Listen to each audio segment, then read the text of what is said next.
लेकिन कोई बात कहने से बात नहीं बन जाती। जब कोई विचार होता है उसके क्रियान्वयन की पद्धति हो, क्रियान्वयन की पद्धति होगी जो विचार है, कहने से बात नहीं बनेगा। जैसे पार्वती जी ने अपने मैल से गणेश जी का पुतला बनाया था। पुतला तब तक था जब तक उसने प्राण नहीं फूका गया।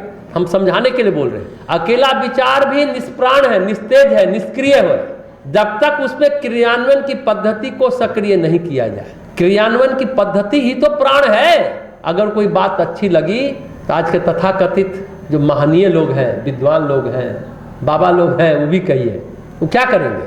कोई विचार अच्छा लगा तो क्या करेंगे? उसको अपने प्रवचन में डाल करके लोगों को कैसे प्रभावित किया जाए उसमें दिमाग लगाते हैं। प्रेरित नहीं किया जाए, कैसे इंप्रेस किया जाए, उस पर फोकस होता है आज के महनीय लोगों का, उसमें दिमाग लगाते हैं। हम खुद प्रेरित नहीं हुए, प्रभावित हुए हैं, तो सिर्फ प्रभावित करने के लिए ना सोचेंगे। कोई अच्छे विचार से प्रेरित होइए, सिर्फ प्रभावित मत होइए। प्रभावित होइए लेकिन प्रेरित होइए, यह महत्वपूर्ण है कि हम दूसरे को अच्छे विचार बोले तो प्रभावित हो जाएगा। इंप्रेस मत करिए, विचार के क्रियान्वयन पर फोकस कीजिए, वही विचार को प्राण देता है, फिर विचार जीवंत होता है। प्रभावित करना और प्रेरित करना दोनों एकदम अलग बात है। लेकिन प्रेरित तो आदमी आचरण से होता है, बातों से नहीं होता। पूज्य गुरुदेव की एक वाक्य है ना, सार्थक और प्रभावी उपदेश वाणी से नहीं, अपने आचरण से प्रस्तुत करना चाहिए। बच्चा अनुकरण की भाषा सीखता है। हम बहुत सिखाते हैं, सुबह उठना, खुद सोए हुए तो बच्चा उठेगा। बच्चा सुपारी मत खाना, तंबाकू मत खाना, खुद सुपारी खा रहे हैं तो बच्चा क्या करेगा? वो भी आप मांगेंगे सुपारी लाओ तो एक टुकड़ा खुद खा लेगा, फिर एक टुकड़ा आपको पकड़ाएगा रास्ते में। झूठ मत बोलना, आप फोन बजा कह दो बाथरूम में। बच्चा अनुकरण की भाषा सीखता है, जान लीजिए। आप लोग जो बच्चों को सिखाते हैं उस पर बड़े खुद अमल करें तो यह संसार स्वर्ग बन जाए। पूज्य गुरुदेव ने यह भी वाक्य लिखा। प्रभावित करना और प्रेरित करना दोनों एकदम अलग है कि प्रेरित तो आदमी आचरण से होता है, बातों से नहीं। तो व्यक्तित्व पर बात कैसे बनेगी? व्यक्तित्व तो हमारा निर्बल है। आज जैसे व्यक्ति की कमी नहीं है, व्यक्तित्व की कमी है। पूज्य गुरुदेव ने ये बातें भी कही थी, व्यक्ति की कमी नहीं है, व्यक्तित्व की कमी है। इसलिए हम लोग कहते हैं ना, संडे को जरूर आइए।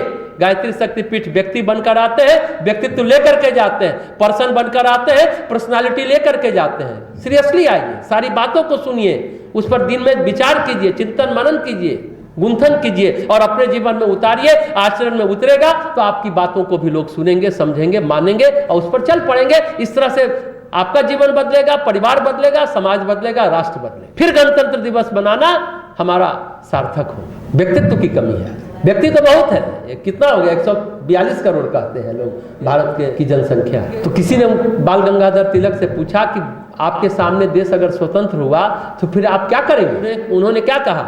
मैं फिर से टीचर बनूंगा, मैथमेटिक्स पढ़ाऊंगा, राष्ट्रपति, प्रधानमंत्री, मंत्री नहीं बनूंगा।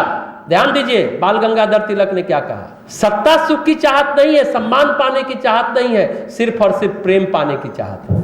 यह है बाल गंगाधर तिलक। उनके व्यक्तित्व से ऐसे व्यक्तित्व अब कहां दिखते हैं? कहां गए वो लोग? ऐसे लोग अब नहीं है आज के डेट में। ज्ञान और आसक्ति दोनों साथ साथ नहीं चल सकते, हमने पिछली बार भी कहा था। आज का व्यक्ति न तो काम करना चाहता है, न करने देना चाहता है। हाँ, बुरे कार्यों के लिए फंड जुट जाता है, परंतु अच्छे काम के लिए फंड जुटाना बहुत ही दुष्कर कार्य है। तो विचार परिवर्तन का मतलब है मानसिक संरचना में परिवर्तन। विचार परिवर्तन का मतलब है दृष्टिकोण में परिवर्तन। विचार परिवर्तन का मतलब है जीवन शैली में परिवर्तन। विचार परिवर्तन का मतलब है आस्थाओं में परिवर्तन। विचार परिवर्तन का मतलब है भावनाओं में परिवर्तन। विचार परिवर्तन का मतलब नहीं है कि अपने प्रवचन के कंटेंट में परिवर्तन। आज यही हो रहा है।